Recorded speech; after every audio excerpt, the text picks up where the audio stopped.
Today we're talking with Rabbi Laib Tropper, and the subject is anger. Rabbi Laib, what is the first step to realizing the danger of anger? Is it really as serious as some people would make it out to be? Recently, I returned from Eretz Yisrael, and I visited some people who I work with on this project called Character First.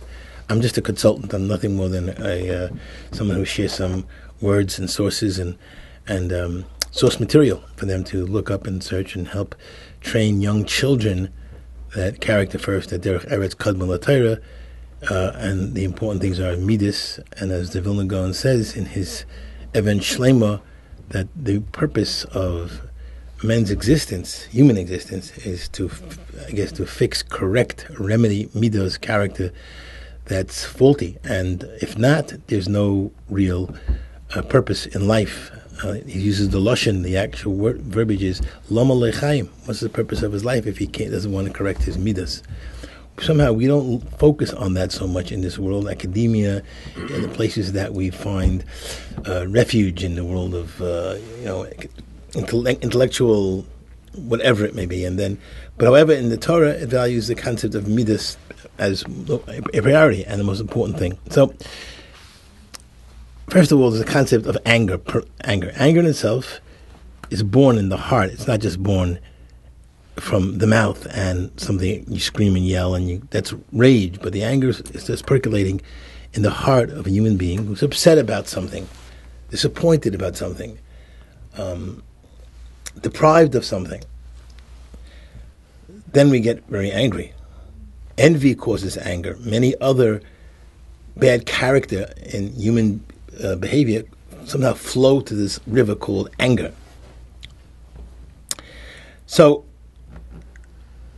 there was a psychologist, a woman, wrote a book called Anger, the Misunderstood Emotion. And in this book, she somehow talks about the concept of containing anger. She calls it, actually, what she calls it is caged anger. And in this concept of caged anger, she believes, in her own words, that caged anger over time will dissipate. That's a quote from her book. As opposed to Western psychology, where they encourage getting it out of your system, she says caged anger, if it's kept caged and not expressed over time, day or two, it'll dissipate. It'll go away. You're not going to think, why should that make me angry? Why should it be such a big issue for me? It'll dissipate. And hence, that's one of her remedies, is just to keep it caged. As opposed to the Ramban, who says, remove it from your heart. Well, let's just see. We'll talk about the Ramban in a moment. Let's just see about that. But isn't that called repressing it? Couldn't that cause damage? So we're going to see what they say in terms of that right now. Rabbeinu Yonah in Pirkei Avos, he talks about how destructive and how almost abhorrent this midah of anger is. The Mishnah says as follows: Arba midas bideyos. There are 4 different types of midas, characteristics.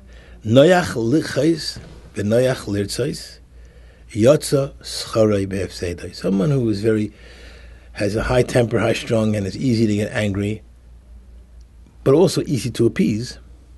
The benefit of his easy appeasement is, I guess, weighed equally against the benefit, the terrible ability for him to get equally angry. So in other words, the fact that he's appeased quickly faces this other issue, which is he gets angry quickly. So his appeasement and anger kind of work against each other. So that's, it says, Yotza schare be'efsedai.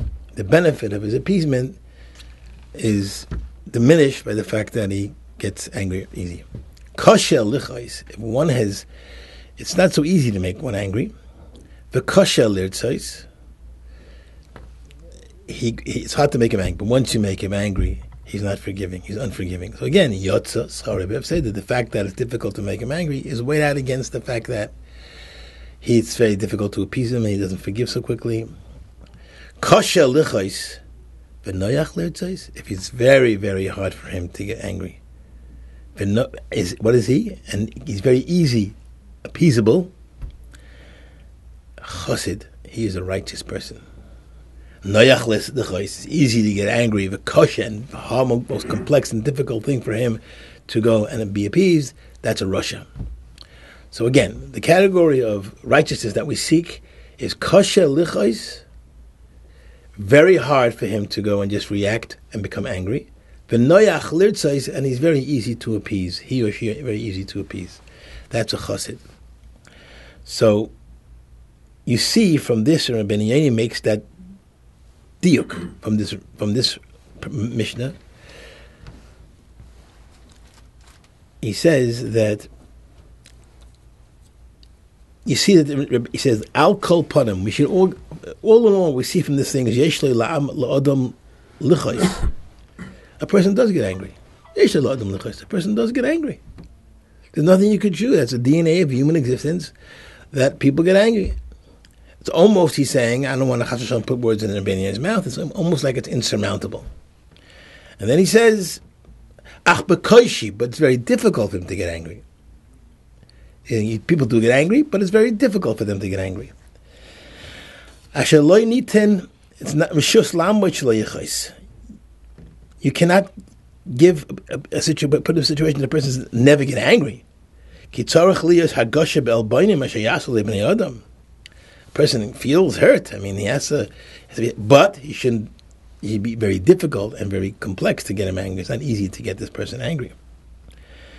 And actually, he ends off, he concludes, his summary is, even though there are some times that a person has a right to be angry, and there may be even a benefit to it, a person should always know that it should be really difficult for him. It should be really something almost arduous for him to get angry, and it should be very easy to appease him.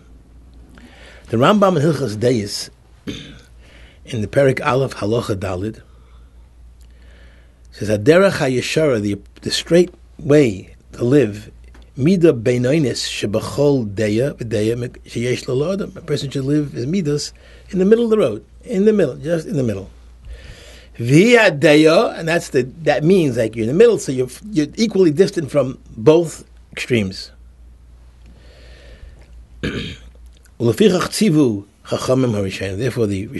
early Rishonim commanded, Adam someday Osav Tamid u'Meshayer Osam, and evaluate his midas u'Mechaven Osam b'derech emtzois, and direct them in the middle way. Something Aristotelian sounds like almost. Kedei sheyeh sholem begufoi, he should be healthy in his guf, which is also something we need to talk about.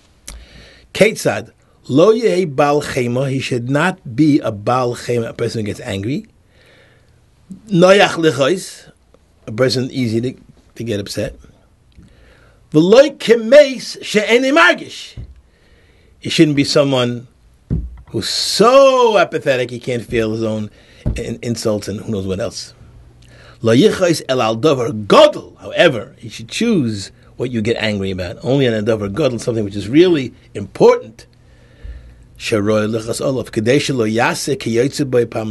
the person should not do that, repeat it a second time. But only on a davar gadol. And in the continuation of Rambam's words, he says, Hakas himida ra hi ma'oid. Kas is a very, not a bad midah, a very bad midah. V'roi la'adam sheyisrachik mimena, person should distance themselves from that, ad hakotze ha'acha, to the other extreme. V'yilmoid es atzmoi shelo yichos v'afilu al davar sheroi lichos, even on something which is worthy to get angry. If you wanted to kind of construct a fear in that home for certain things, whatever it may be, he says, in order that they should come back to do the right thing.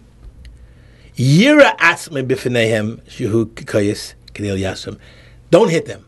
Don't yell at them. Even if you yell at them, it should be able to be obvious that it's only from the outside. There's nothing inside them that really has something. It's just it's almost an effort for him to get angry and raise his voice and say something. While he's maybe yelling at his child, his das is miyushiv, between himself, and if he's not going to go hitting in a terrible way this child and God forbid, do something that more damage than good. Control. Right. Controlled anger, I could say. Which control means, according to the Rambam, just depicting anger, but not really having the anger inside. Like he makes believe that he's angry, and he's not angry. So here is a fascinating concept about the Rambam saying about when we have relationships with people, spouses, friends, children, there is a concept of being angry, but that anger has to be manifest only externally, not internally. There's no internal manifest of that anger. Inside he's calm, inside he's accepting, inside he's tolerant. Savlodus, he's tolerant. But he feels it's his chiyuv, it's his obligation as a parent to direct his child. He has to raise his voice sometimes, and he has to talk firm to him. So he talks firm, but it looks like he's angry, but he's not really angry. Or it looks like she's angry, but she's not really angry. That's the Torah position on anger. What Carol Tavis is talking about is real anger. You're angry at somebody you think you accuse of doing something to you. So he says, caged anger over time will dissipate. That kind of real anger, don't express it. Some Bali Musa, when they were angry, they would write their anger on a piece of paper. You could actually see the writing, feel the writing on the other side of the page. They'd write all the feelings about this person, then they would look at it and read it, and somehow the expression of it, and then they would tear it up and throw it in the garbage because it was like it was done, or hold it overnight and then. They did express it and didn't let it implode. Some people who needed that did that, but in terms of the cast between another person and you, there was no cast between him and another person, just between him and himself to express what is going on in his heart, his feelings in his heart. So there was cast, but not a cast that was in any way harmful to anyone. It was anger that was just left to himself, between him and himself, expressed by writing, not hurting anyone, there's no victim of that kind of anger, and that's the kind of anger that a person could have, whether it's his children, whether it's his spouse, whether it's his friend, whether it's his Rabbi, whether it's his student, whatever it may be. There is a Gemara, Mefurish Gemara, to talk about in Masechta Shabbos, about what anger really is. To believe that someone commits idolatry, we would look at it as the greatest transgression in the world. That's stabbing God in the back and just walking away from HaKadosh Baruch Hu. That would be like we would tear our garments, for sitting our veilers for mourning. If we had a relative child that did that. While we get very angry at our children and our spouse or someone else, and the Gemara says, Talmud says, Shabbos, Kol HaKoyes Ki'ilu Oved Avodah Zara. So, imagine if you're presented with a shidduch for your son. I have a woman, it's a girl, went through Beis Yaakov, she's very melumedes, she's very educated, she even graduated college in teaching, a master's in teaching and everything else, she's wonderful, but she's able to deserve once in a while. You willing? She's fantastic. She has a living to make sure she really would make a wonderful living. But she has this little desire once in a while. We know how that would sound. A little idolatry once in a while when she gets angry. She has a short temper and everything else. And Chazal weren't just. I know some people who are from a different school would think that Chazal were just doing it to exaggerate whatever it may be. But we don't necessarily adopt those feelings that Chazal only we're just saying it for effect. Chazal was saying there's something in Avodah Zarah about that. There's something about, and I'll explain what it is. The way the Teres Yaakov explains it, and other Mefarshim explain it in various places in Shas, that when a person has bitachon in a Kadosh Baruch Hu, so he believes what happened, there was some participation of the Eibishter in that happened. And when you don't have that belief in that participation of God, so you're Avodah Zarah, you believe that it happened because of that act. That act, I worship that act. My responses to that act that happened, or that word that he said, or the who and the what and the when, rather than to respond to the Eibishter, this happened to God, respond to God and say, well, if God did it, then it's God's wish, and I have to do something about that, rather than do something about the incident that happened. We have no idea of the greatness of people who hold themselves back from expressing anger. The Vilna Gaon writes, there's no imagination that could imagine, actually, could see and describe what a person does when he holds himself back from Devarim Asurim. Every time it's like a malach is created, a pure angel is created from his work, these angels become his advocate in the next world of the person's life. I mean, of that person's, in his din v'cheshbon, his giving judgment, become the advocate. So, number one is, of all the midas, Rambam says, is one of the midas, this was another, but all the midas that are really, really, really bad, anger, rage is never acceptable. That's what we just said from, that's off the chart of anything. That's the Avodah Zarah we're talking about, rage, like uncontrolled anger. That's out of the question. No belief in Hashem, no belief in God, no belief in God's determination of what should happen. What is allowed is when one feels disturbed by certain behavior, he can have it in his heart and express it between him and himself on some level. But that's it. And there's sometimes, even when you show your child, has to be external. It can't be internal. The anger that's depicted is only from the outside and not from the inside.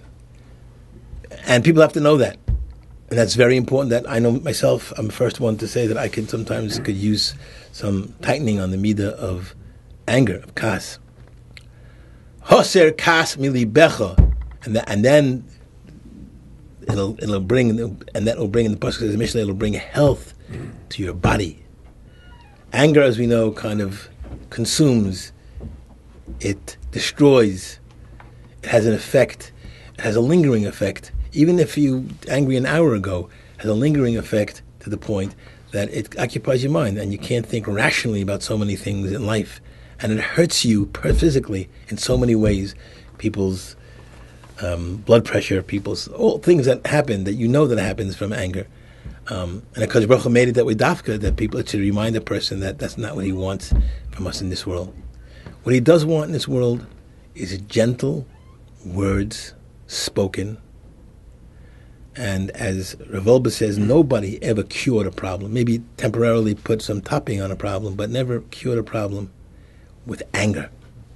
It's a yishuv hadas, with gentle speech, with loving talk. There is a famous story about Rav Dessler, Zechariah Levracha, where Talmidim complained to the Chazon Ish, who was close to Rav Dessler in Bnei Brak. When Rav Dessler was, he was the Mashgiach in Panovich, Chazon Ish was there, and some people, Talmidim of the yeshiva, went to the Chazon Ish to complain to him that he should speak to the Panovich Rav. Maybe that Rav Dessler should be replaced. Why? Because Rav Dessler was very soft and he wasn't tough with the people, Talmidim, who didn't behave as appropriately as they should in the yeshiva. So they came and Chazon Ish looked at them and he said, we paskin, it's a decision made in the Shulchan Aruch Choshen Mishpat, that Meshicha, which means when you want to buy an animal and you whistle, they come to you and it comes to you, Meshicha is a better kinyan than Chazaka, than holding onto the animal's neck and grabbing it. Meshicha, so Chazon Ish says, so Rav Dessler is a specialist, is a mumche in the art of Meshicha.